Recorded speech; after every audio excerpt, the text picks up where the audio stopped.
Hello दोस्तों, मैं रमन आपके सामने लेकर आ गया हूँ एक और नई वीडियो। और इस वीडियो में हम बात करने वाले हैं एचटीएमएल कि एचटीएमएल है क्या? कैसे आप इसे यूज़ कर सकते हैं? क्या इसका यूज़ है और आप इसे कहाँ पर यूज़ कर सकते हैं?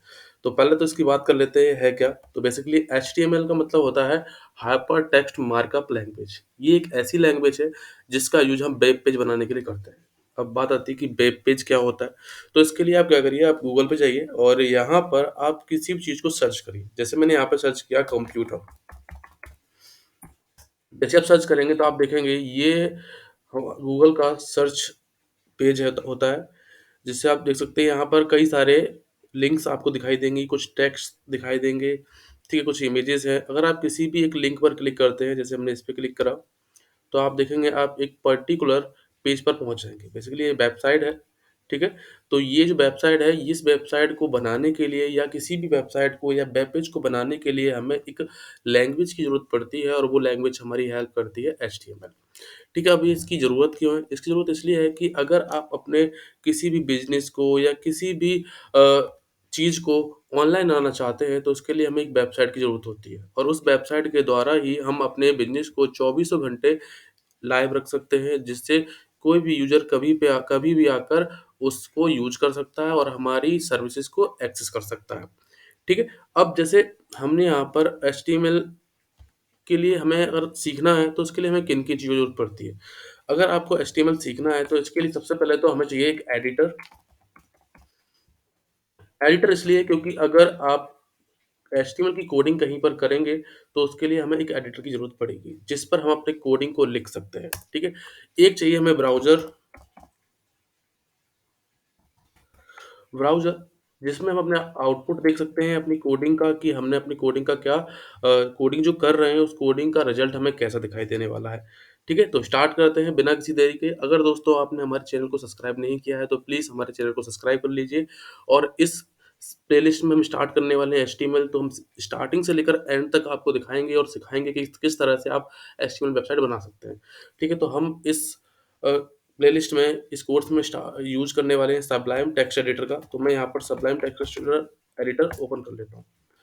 तो यहाँ पर हमारा सबलाइम टेक्स्ट एडिटर ओपन हो चुका है। तो सबसे पहले आपको ये ध्यान रखना है कि जब भी आप कभी भी एचटीएमएल में कोडिंग करने वाले हैं, तो कोडिंग करने से पहले आपको पता हो कि इसका प्रॉपर फॉर्मेट क्या होता है। तो मैं यहाँ पर आपको पहले फॉर्मेट लिख देता हूँ, फिर आपको समझाता हूँ कि किस तरह से एचटीएमएल का फॉर्मेट में क्या-क्या चीज़ें होती हैं और किन चीज़ों को क्या कहा जाता है। तो जब भी आप एचटीएमएल में कभी भी कोई काम करने वाले हैं, तो सबसे पहले आपको एक फ़ाइल बनानी होगी। तो मैं यहाँ पर एक नई फ़ाइल ले लेता हूँ और उस फ़ाइल को आप सेव कर लीजिए। ठीक है? तो कंट्रोल एस करेंगे और कंट्रोल एस करने के बाद आप उस फ़ाइल को सेव कर लीजिए। ठीक है? नाम आप कुछ भी दे सकते हैं, जो भी आप देना चाहते हैं। तो मैंने यहाँ पे इसका नाम दे दिया न्यू फ़ाइल। ठीक है? जैसे ही आप इसका नाम देंगे तो आपको ध्यान रखना है कि इसमें डॉट एचटीएमएल जो कि इसका एक्सटेंशन होता है वो आपको लगाना होगा। ठीक है? फिर फ़ाइल को सेव कर दीजिए। तो ये फ़ाइल मेरी यहाँ पर सेव हो चुकी है। सेव होने के बाद मैं फ़ाइल को ओपन कर लेता हूँ। तो ओपन करने के लिए मैं अपनी फ़ाइल के फ़ोल्डर में जाऊँगा जहाँ पर मैंने फ़ाइल को स्टोर कर रखा है। ठीक है? तो प्रोजेक्ट के अंदर फ़ाइल है मेरी, ये मेरी फ़ाइल है, आप इस फ़ाइल को देख सकते हैं। जब आप इस फ़ाइल को डबल क्लिक करेंगे तो ये आपके ब्राउज़र में ओपन हो जाएगी। ठीक है? ये देखिए हमारी फ़ाइल यहाँ पर ब्राउज़र में ओपन होकर आ चुकी है। ठीक है? तो हम सबलाइन पर क्लिक करते हैं और मैं यहाँ पर एचटीएमएल का सिंटैक्स लिखने वाला हूँ। तो ये हमारा एचटीएमएल का सिंटैक्स है। ये आप कर सकते हैं कि जब भी हम कोडिंग करते हैं एचटीएमएल में तो ये सारी चीज़ें हमें यहाँ पर लिखनी होती हैं और इनका यूज़ करके ही हम एक वेब पेज बना सकते हैं। तो ये बेसिकली कोड है जो हमें यहाँ पर सबलाइन पहले से लिख कर दे देता है, लेकिन अगर आप लिखना चाहते हैं तो लिख भी सकते हैं, ठीक है? तो अब मैं आपको समझाता हूँ कि इस कोड को क्या कहते हैं और कैसे यूज़ करते हैं। देखिए सबसे पहले हमारे पास यहाँ पे दिया है डॉक टाइप एचटीएमएल। ये हमारे एचटीएमएल5 का जो एचटीएमएल5 जो वर्ज़न है उसका डिक्लेरेशन टाइप होता है। ये बताता है कि हम एचटीएमएल5 यूज़ करने वाले होते हैं। फिर उसके बाद आता है हमारे पास एचटीएमएल और हेड। बेसिकली ये जो हमारे पास इस तरह से एंगुलर ब्रैकेट के साथ लगे हुए हैं, इन्हें हम कहते हैं टैग। ये हमारे टैग होते हैं, जो प्रीडिफाइन होते हैं और इन्हें हम अपने काम के लिए यूज़ कर सकते हैं, ठीक है? तो इसमें देखिए हमारे पास जो टैग हैं वो 2 टाइप के हैं। एक तो होता है हमारे पास पेयर टैग और एक होता है अनपेयर टैग। पेयर मतलब जो जोड़े में होगा। आप देख सकते हैं जैसे मैंने यहाँ पर एचटीएमएल लिखा हुआ है और सेम नीचे भी एचटीएमएल लिखा हुआ है। वैसे ही मैंने यहाँ पर हेड लिखा हुआ है, वैसे ही आप देख सकते हैं यहाँ पर नीचे हेड लिखा हुआ है। तो ये 2 है। अब इसमें ये हमारे पास जब भी इस टाइप से टैग आपको मिलेंगे, तो ये टैग हमारे होंगे पेयर टैग। और जब ये टैग की बात की जाए तो पेयर टैग में भी ये 2 होते हैं, एक होता है ओपन और एक होता है क्लोज़। ओपन होता है वो टैग जिसमें इस तरह से लिखा जाता है और क्लोज़ के साथ हम सिर्फ़ एक स्लैश का साइन और लगा देते हैं, जिससे वो क्लोज़ हो जाता है। अब जैसे हमारे पास यहाँ पर एचटीएमएल यहाँ पे लिखा हुआ है और यहाँ पर एचटीएमएल हमारा क्लोज़ है। तो अगर हम बात करें इस जो एचटीएमएल यहाँ से है, यहाँ से हमारा जब ब्राउज़र में हम अपना कोड रन करते हैं, तो हमारा ब्राउज़र समझ जाता है कि इसमें कोडिंग जो है वो आपकी यहाँ से लेकर यहाँ तक क्या है, एचटीएमएल की कोडिंग लिखी गई है। उसके बाद दूसरा आता है हमारा हेड। हेड हमारा वेबसाइट का सबसे कह सकते हैं टॉप मोस्ट एरिया होता है, जिसके अंदर हम उन सारी चीज़ों को लिखते हैं, जो हम ब्राउज़र से चाहते हैं कि सबसे पहले उन चीज़ों को ब्राउज़र में लोड करें। जैसे अगर आप कोई एक्स्ट्रा फ़ाइल है, कोई अलग फ़ाइल है और आप उस फ़ाइल को चाहते हो कि वो फ़ाइल आपकी क्या हो, पहले लोड हो, फिर उसके बाद आपका कंटेंट दिखाई दे। तो उसके लिए हम उन फ़ाइल्स को हेड के अंदर रखते हैं। बेसिकली जब हम कोई फ़ाइल नहीं रखते हैं, तो उसके अंदर हम क्या करते हैं, पहले टाइटल डालते हैं।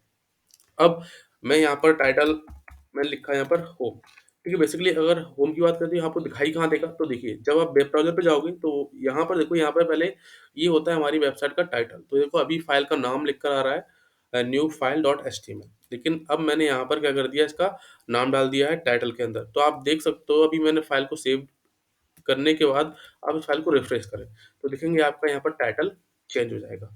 तो कभी भी आप फ़ाइल का टाइटल देना चाहते हैं तो वो आप टाइटल टैग के अंदर लिखेंगे, ठीक है? ये भी हमारा एक पेयर टैग है, देखो यहाँ से यहाँ तक लिखा हुआ है। अगर हम बात करें मेटा टैग क्या होते हैं, तो मेटा टैग हमारे ब्राउज़र के लिए होते हैं, बेसिकली अभी हम जब कोडिंग करते हैं तो अभी हमें इनकी ज़रूरत नहीं होती है, तो अभी मैं इन्हें हटा देता हूँ, ठीक है? जब हम कोई वेबसाइट बनाते हैं और उस वेबसाइट को इंटरनेट पे डालते हैं, तब हमें इनकी ज़रूरत पड़ती है। ठीक है? तो अभी आप रखना चाहो रख सकते हो, नहीं रखना चाहते हो तो कोई प्रॉब्लम नहीं है। उसके बाद हमारे पास आता है यहाँ पर बॉडी टैग। ये बॉडी टैग जो होता है, ये हमारे जो भी हम कंटेंट यूज़र को दिखाना चाहते हैं, वो बॉडी टैग के अंदर लिखते हैं। जैसे अगर आप यहाँ देखें हमारे ब्राउज़र में, तो ये जो व्हाइट सरफेस आप दिख रहे हैं, ये हमारी पूरा बॉडी होती है वेबसाइट की, ठीक है? ये ऊपर टाइटल होता है और ये हमारा सरफेस जो है व्हाइट वाला, इसमें आप कुछ भी लिख सकते हो। तो देख कुछ चीज़ लिखते हैं, तो सबसे पहले मैंने यहाँ लिखा पी पी फॉर पैराग्राफ। अगर आप एक कोई पैराग्राफ बनाना चाहते हैं, तो उसे आप पी टैग के साथ लिखोगे, ठीक है? और मैंने यहाँ लिखा welcome to home tech computer society, ठीक है? और ये ध्यान रखना है जब भी आप कोई भी चीज़ इस वेब पेज में चेंजेस कर रहे हो तो उसे पहले सेव करेंगे। इसके लिए आप शॉर्टकट की यूज़ कर सकते हैं कंट्रोल प्लस एस, या फिर आप फाइल में जाकर यहाँ से इसे सेव भी कर सकते हैं। दोनों तरीके हैं। उसके बाद जब आप इसे सेव करेंगे, सेव करने के बाद आप ब्राउज़र पे जाएँगे और ब्राउज़र पे जाने के बाद आप इस पेज को रिफ्रेश करेंगे। ठीक है? तो देख सकते हैं आपका यहाँ पर ये पैराग्राफ यहाँ पर लिख के आ चुका है। तो यही प्रोसेस आपको बार-बार करनी है कि अगर आप फाइल में कोई मॉडिफ़िकेशन कर रहे हैं, कोई चेंजेस कर रहे हैं, तो जैसे ही मॉडिफ़ाई करोगे अपनी फ़ाइल को, तो पहले फ़ाइल को सेव करोगे और सेव करने के बाद उस चीज़ को आप अपने ब्राउज़र में जाकर उसे रिफ्रेश करोगे अपने ब्राउज़र को, जिससे आपके जो भी चेंजेस होंगे वो ब्राउज़र में दिखने लगेंगे। अगर मुझे कोई दूसरा पैराग्राफ देना है तो मैं फिर से पी टैग लिखूँगा और मैं यहाँ पर लिख दूँगा कोई भी चीज़ जो मैं आपको पैराग्राफ देना है, तो मैं यहाँ पर एक पैराग्राफ डाल दे रहा हूँ जो डमी पैराग्राफ है, ठीक है? ये चीज़ कैसे लिखते हैं वो मैं आपको आगे दिखाऊँगा कि किस तरह से आप अपने वेबसाइट में डमी टेक्स्ट डाल सकते हो, ठीक है? फ़ाइल को सेव करते हैं और आप यहाँ पे इसे रिफ्रेश करोगे, तो देखो मेरा एक और पैराग्राफ इसके अंदर आ चुका है, ठीक है? तो इस तरह से आप क्या कर सकते हो, अपनी वेबसाइट पर एक पैराग्राफ डाल सकते हो और पैराग्राफ को अपनी वेबसाइट पर दिखा सकते हो, ठीक है? तो आज के लिए इस वीडियो में इतना ही। अगर वीडियो आपको अच्छी लगी है तो प्लीज़ वीडियो को लाइक करें, चैनल को सब्सक्राइब करें। थैंक